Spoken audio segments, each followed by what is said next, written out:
Where is the universe gone? By whom is it removed? And where is it merged? It was just seen by me, and has it ceased to exist? This is passing strange. I see everywhere the ocean of reality, filled with the nectar of absolute bliss. There is nothing to shun, nothing to accept, nothing to despise. I do not see anything. I do not hear anything. I do not know anything. I simply exist as the Self, the eternal bliss. Blessed am I. I have attained the goal of my life. I am free from the clutches of transmigration. I am unattached.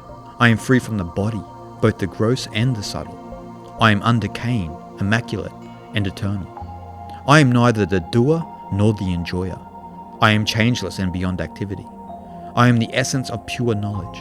I am indeed Brahman, one without a second, without a peer, the reality that has no beginning, beyond the illusion of you or I, this or that.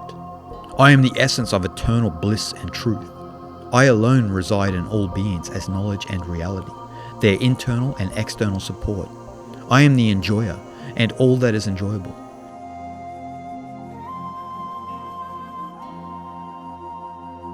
In me, the ocean of infinite bliss, the waves of the universe arise and merge by the plane of the wind of Maya. Like the sky, I am beyond contamination. Like the sun, I am distinct from things illumined. Like a mountain, I am motionless. Like the ocean, I am limitless. I have no connection with the body, as the sky has none with the clouds. I am unaffected by waking, dreaming, and deep sleep. I do not engage in work nor desist from it. How can I ever exert myself, since I am all-pervading, like the ether?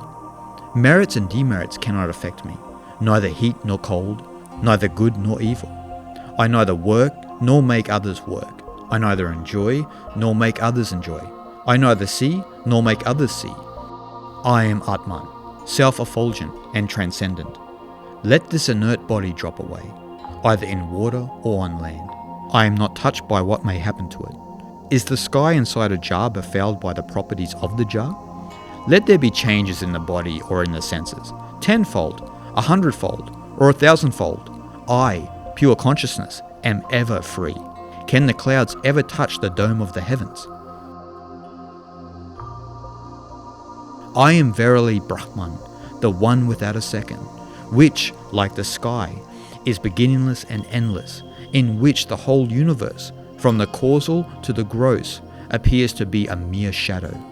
I am verily Brahman, the one without a second, which is the support of all, which has infinite forms, which is omnipresent, devoid of multiplicity, eternal, pure, unmoved, and absolute. I am the soul of the universe. I am the all. I am transcendent. I am absolute and infinite knowledge.